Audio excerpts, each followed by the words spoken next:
Assalamualaikum warahmatullahi wabarakatuh. Perkenalkan, nama saya Alvin Guntur Dwi Pambudi dengan NIM 200522529605. Di sini saya akan mempresentasikan tentang tugas pendidikan bahasa Indonesia yang diampu oleh dosen Dr. Didin Widianto MPD. Di sini saya akan mempresentasikan tentang perkembangan konstruksi bangunan teknik sipil di era revolusi industri 4.0.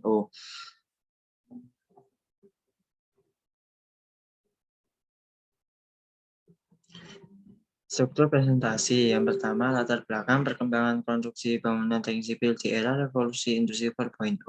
Yang kedua, landasan teori perkembangan konstruksi bangunan teknik sipil di era revolusi industri 4.0. Yang ketiga, pembahasan perkembangan konstruksi bangunan teknik sipil di era revolusi industri 4.0. Yang keempat, kesimpulan perkembangan konstruksi bangunan teknik sipil di era revolusi industri 4.0. Yang pertama, poin pertama, latar belakang.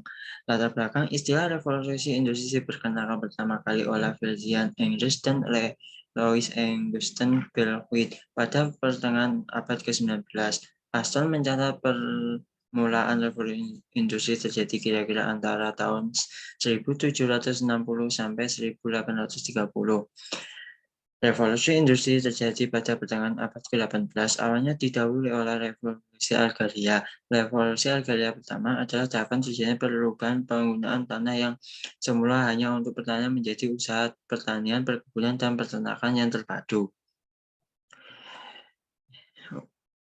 Kedua, landasan teori. Revolusi industri perkenalan pertama pada pertengahan abad ke-19, seiring berjalannya waktu, industri 4.0 telah memperkenalkan teknologi produksi massal yang fleksibel. Pengaruh positif industri 4.0 berupa efektivitas dan efisien sumber daya dan biaya produksi meskipun berdampak pada pengurangan lapangan pekerjaan.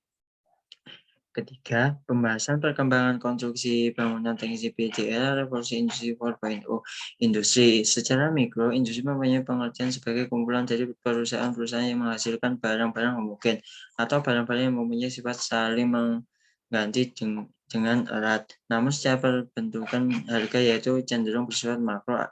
Ada kegiatan ekonomi yang menciptakan nilai tambah dan secara garis besar dibagi menjadi dua bagian, yaitu industri penghasil barang dan industri penghasil jasa.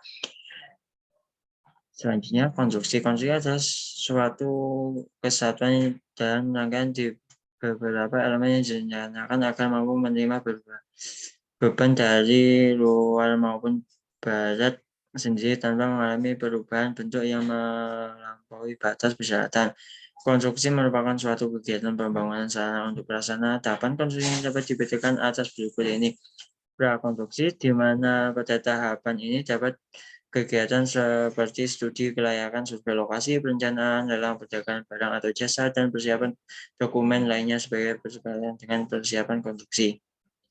Selanjutnya, industri 4.0 garis besar sejarah revolusi industri dimulai dari industri 1.0, 2.0, 3.0 hingga industri 4.0. Industri 1.0 tandai dengan mekanisme produksi untuk menilai efisien dan efisien aktivitas manusia serta industri dihasilkan oleh produksi massal standar mutu. Industri 3.0 ditandai dengan penyesuaian massal, fleksibel manufaktur berbasis otomatis dan robot. Selanjutnya tentang tantangan dan peluang industri 4.0.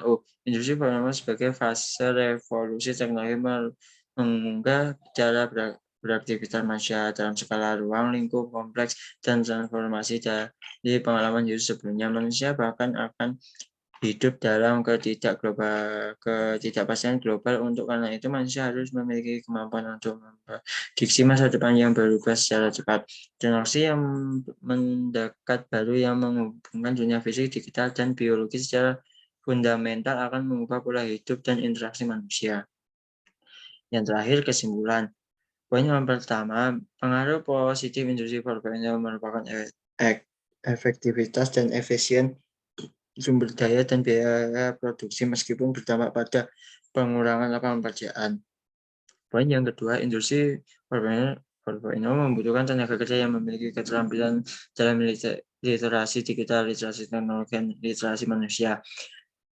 Yang poin terakhir, menggunakan teknologi bukan semata mengurangi biaya konstruksi, namun dapat memberikan kesejahteraan lebih kepada para pekerja dengan waktu penyelesaian pekerjaan yang lebih singkat.